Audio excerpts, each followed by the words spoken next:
In this episode, I'm going to speak about claiming asylum and the process of claiming asylum. My name is Andrew Nyamayaro. I'm a solicitor at Titan Law Solicitors. One of the areas that we specialize in at Titan Law Solicitors is immigration. And we do have clients who come to see us because they are claiming asylum. Claiming asylum is done under international laws, and the UK is a signatory to these international laws. Under these international laws, someone can claim asylum if they've got a well-founded fear for persecution in their own home countries based on religion, race, nationality, political opinion, and membership of a particular social group. We do get clients who come to see us because they have fled from their own home country. Whichever way they've come to the UK, some would fly into the country, some would come through different ways and means to get into the country because they are fleeing from persecution. Once they are here in the UK, then they can start the process of claiming asylum. Like I have stated, it's based on those 5 main reasons. Someone can be claiming because they've got a political fear. They're, for example, a member of an opposition party and they fear for their own political life. It might be because of their nationality, because of their race. For example, being someone who's white in a predominant black population. It can be because of their membership of a particular social group. Membership of a particular social group is a technical term that has been defined by the courts, but it covers people who have got a natural characteristic which they cannot get rid of, which defines themselves, but they are persecuted because of that natural characteristic which they might have. In certain countries, people are persecuted simply because they are women, or because of their sexuality. They are gay or lesbian or bisexual, and some are persecuted because they have refused to get into an arranged marriage and they have got into a love relationship. Some women are persecuted because they're exposed to female genital mutilation, FGM, in certain communities, and they are recognized by the law as membership of a particular social group. If you have fled your country because of any particular reason, it is important to see a solicitor or a lawyer who can then be able to help you to see if your case can qualify for asylum, and if so, inform you on the process of claiming asylum. If someone is now in the UK and they want to claim asylum, it is important for them to get legal advice before doing or embarking on the process itself. There are so many people who have started doing claiming asylum, and sometimes when the Home Office has refused their claims, it becomes a messy case when even we want to appeal or to challenge the decisions of the Home Office. So once you have received your advice on the process of claiming asylum, the process is kick-started by phoning the Home Office on their asylum intake unit phone number, which is available on the Home Office website or on the .gov.uk website.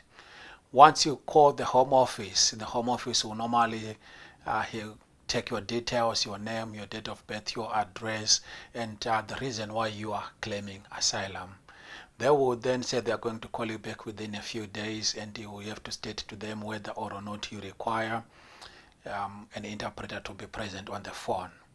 They will indeed call you within a few days, and they will take again your details, and if you require an interpreter will be present on the phone, and they will then again take your details, take the reason why you are claiming asylum, and then will book you an appointment to go to Croydon. Most claimants are required to go to Croydon unless if you've got any reason why you cannot travel to Croydon, such as mental health issues, or if you've got any disability or a pressing reason why you cannot go there. They will then put a letter in the post for you, and you receive a letter which the screening interview or the initial asylum intake. When you go to Croydon, it's on a first come first served basis. You might not even be served on the day, and they might have to accommodate you for overnight.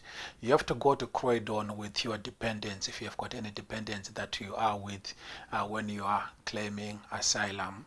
When you get there, you go through the security, which is quite rigorous, and you will then be taken to the caseworkers who will be available to take your fingerprints, to take your pictures, to produce your asylum registration card, and they will interview you, taking you your basic details, and also taking the reasons why you are claiming asylum. While this is supposed to be a summary of your case, it is important for you to mention all the reasons why you are claiming asylum, and to mention all the dependents that you have, whether you have them in this country or outside the country, because if they're outside the country and if your application is successful, you might then want to make an application for family reunion, and if you have not mentioned them, it might be difficult for you to bring them over because you have not mentioned them.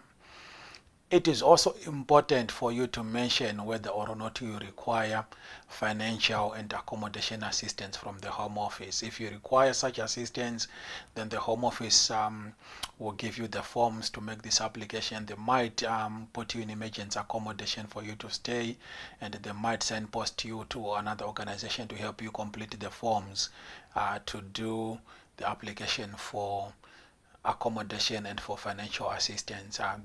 There's quite a big form that you need to complete because some people might have resources and might be like that they don't have resources, so they have to make an application and decide whether or not you qualify for this. If you qualify, then they will give you accommodation and or the financial support that you need. You do not have a choice of where the Home Office can locate you. You can be put anywhere in the country where they find accommodation, and you have to relocate to that particular area.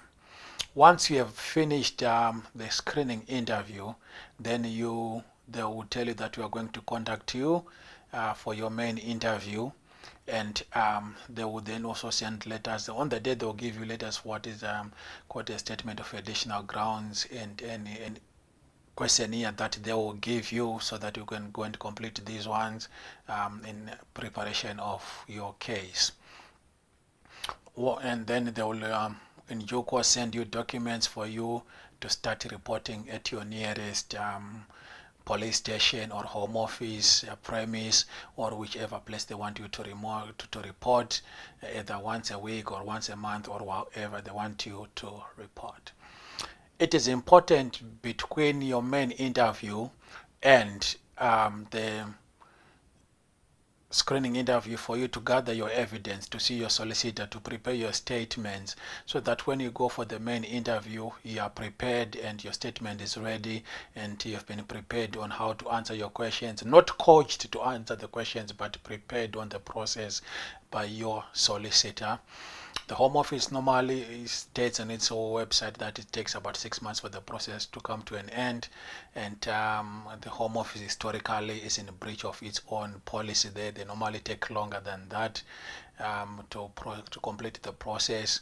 They will call you for the asylum interview, and you will be asked questions, maybe for 1 hour, maybe 2 hours, 3 hours. Some people have been asked it for 2 days. It is recorded orally, and it's also type written. And solicitors, if or legal representatives, if they attend the interview with you, may not really contribute much because it will be up to you to answer the questions. So they are just there to make sure that the record is correct and the proper techniques are employed by the Home Office in questioning you. If you are on legal aid, the solicitor is not paid to attend, and unless if you are you are a minor or a vulnerable client. Once the interview is finished, the Home Office is mandated to make a decision. The decision might be, yes, we agree with your case, we are going to give you refugee status. If they give you refugee status, it will be for 5 years, and then after 5 years you then qualify for indefinite leave to remain. If they refuse your case, then they might refuse it with the right of appeal, and if they might also refuse it without a right of appeal, normally where they certify the case is clearly unfounded. I will cover the other aspects of an appeal and how you can challenge the Home Office decision in the next episode if they refuse it without a right of appeal. But for now, this is the process of claiming asylum in the United Kingdom. It is important for you to have your evidence. If you can have your evidence from your home country or of any activities that you're doing in the UK that puts you at risk, and if there is anything that you can gather, or if you require expert opinions from people who are expert on your country or on your circumstances. Thank you so much for watching.